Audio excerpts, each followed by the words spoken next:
লন্ডনে শুক্রবার প্রধান উপদেষ্টা ডক্টর মোহাম্মদ ইউনূস ও বিএনপির ভারপ্রাপ্ত চেয়ারম্যান তারেক রহমানের বৈঠকের পর যৌথ ব্রিফে জানানো হয়, রমজানের আগের সপ্তাহে অর্থাৎ ফেব্রুয়ারিতেই নির্বাচন হতে পারে। ফেব্রুয়ারির প্রথমার্ধে তো নির্বাচনের যে ঘোষণা এসছে, আমি যেটা বুঝেছি এটা শর্ত সাপেক্ষ। এটা হলো সংস্কারগুলোর ব্যাপারে গুরুত্বপূর্ণ অগ্রগতি এবং একই সাথে বিচারের ক্ষেত্রেও যে অগ্রগতি। তাই আমি আশা করি এই অগ্রগতিগুলি হবে, দ্রুতই হবে, বিশেষত সংস্কারের ব্যাপারে, যেটা একটা সুষ্ঠু নিরপেক্ষ নির্বাচনের পথ সুগম করবে। লন্ডনের এই বৈঠককে ইতিবাচক হিসেবে দেখছেন ঐকমত্য কমিশনের সদস্য ও নির্বাচন ব্যবস্থা সংস্কার কমিশনের প্রধান বদিউল আলম মজুমদার। আলোচনায় সমস্যা সমাধান হয়েছে, তবে অন্যান্য দলের সাথেও আলোচনা করার তাগিদ দেন তিনি। তো মূলত আমি বলবো যে এই বড়টা এখন রাজনৈতিক দলের কোর্টে, তারা যত দ্রুত এবারে সম্মত হবে তত দ্রুতই আমরা এই প্রক্রিয়াটা শেষ করতে পারবো। আমার তো মনে হয় করা যাবে। আমার তো মনে হয় সংস্কার শেষ করে ফেব্রুয়ারিতে নির্বাচন করা সম্ভব, যদি আমরা দ্রুত সংস্কারগুলো সম্পর্কে একমত হই, ঐক্যমতে পৌঁছি এবং আমরা একটা জাতীয় সনদ স্বাক্ষর করি। নির্বাচন কমিশন তো বলেছে তারা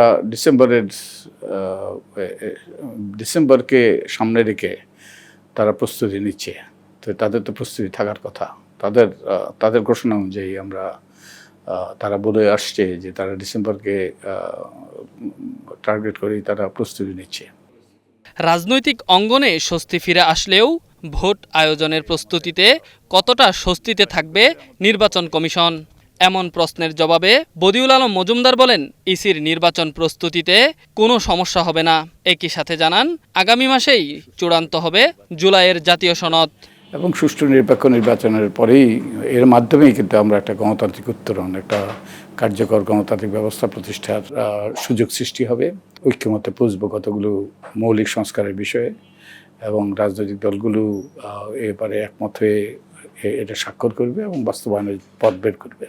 সুষ্ঠু ভোটের জন্য নির্বাচনী পরিবেশ আরও উন্নত করতে হবে বলেও জানান নির্বাচন ব্যবস্থা সংস্কার কমিশনের প্রধান। সুষ্ঠু নির্বাচনের পরিবেশের জন্য আমাদের আইনশৃঙ্খলা পরিস্থিতির উন্নতি হতে হবে।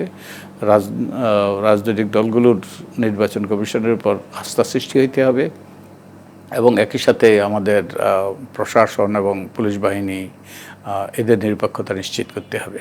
আইনশৃঙ্খলা পরিস্থিতির আরও উন্নতি হতে হবে। আমাদের সবচেয়ে বড় কথা, আমাদের নির্বাচন কমিশনের উপর রাজনৈতিক দলগুলো আস্থা প্রতিষ্ঠিত হতে হবে।